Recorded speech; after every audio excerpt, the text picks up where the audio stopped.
So, what would I do this postseason with the Yankees?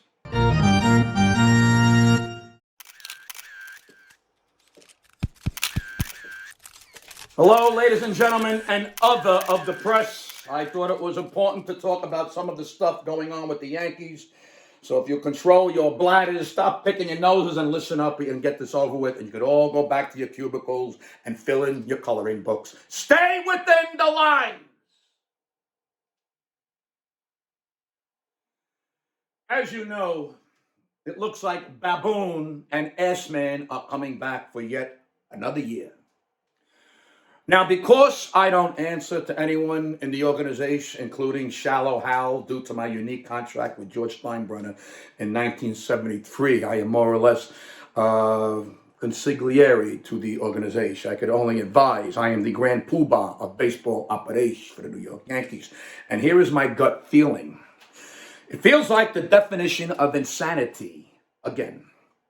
Keep doing the same thing over and over and over and expecting a different result every time. It's an argument I had with George Steinbrenner every year from 1982 until 1994. He kept not signing Jack Morris, and he kept signing Ken Phelps, and we kept finishing second because we didn't have the pitching. Would you keep replacing the tires in a car when the transmission is the problem? No, you would not. S-Man is a shitty mechanic.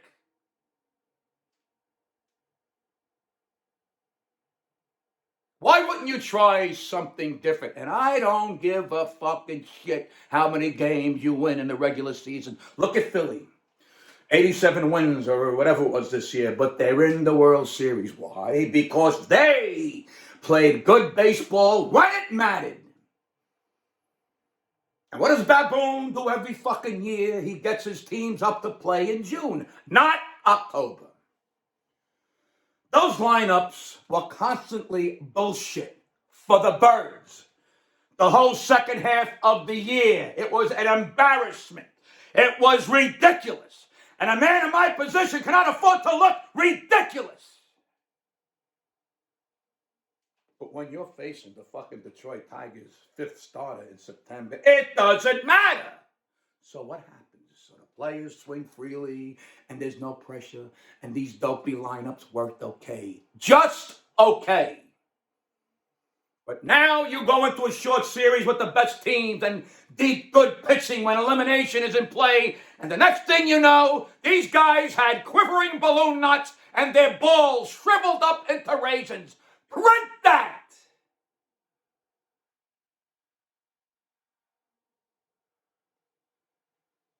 But who gave Baboon these fucking hitters? S-Man did. When did great teams ever have multiple hitters in the meat of the lineup batting 208? When did this happen? Remember the heart of the Yankee order from 96 to 2009? Where was the multiple 208 hitters? Where? There were none! You know why? Because Watson and Stick Michael knew how to put a team together that could last and be built for the postseason with a mix of vets and youth. Look, the job of the GM is to bring in the right players, to give the manager the horses, so to speak. Then the manager has to know how to ride them. Well, Baboon is a shitty jockey who keeps riding thoroughbreds to the glue factory.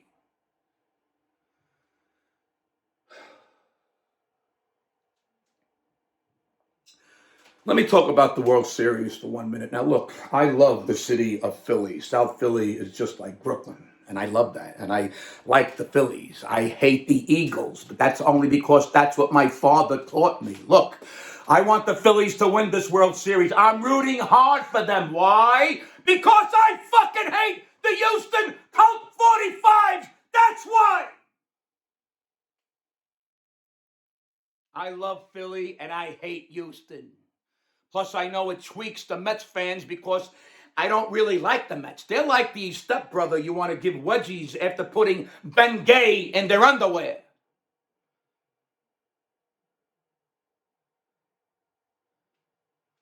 So, what would I do this postseason with the Yankees?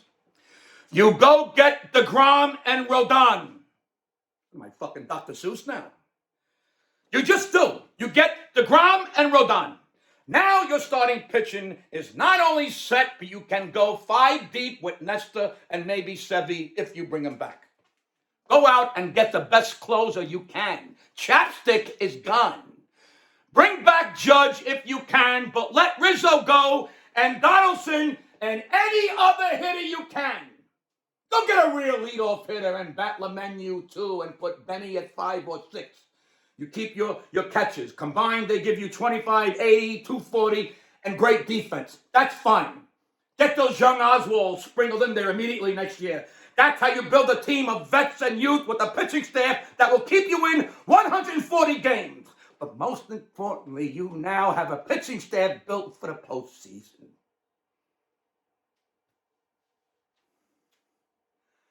And that's done. Let's see how the offseason shakes out. Let's see if Assman can stop the insanity. Go Phillies. Win this fucking thing. And I'm done. Cheech, Apport.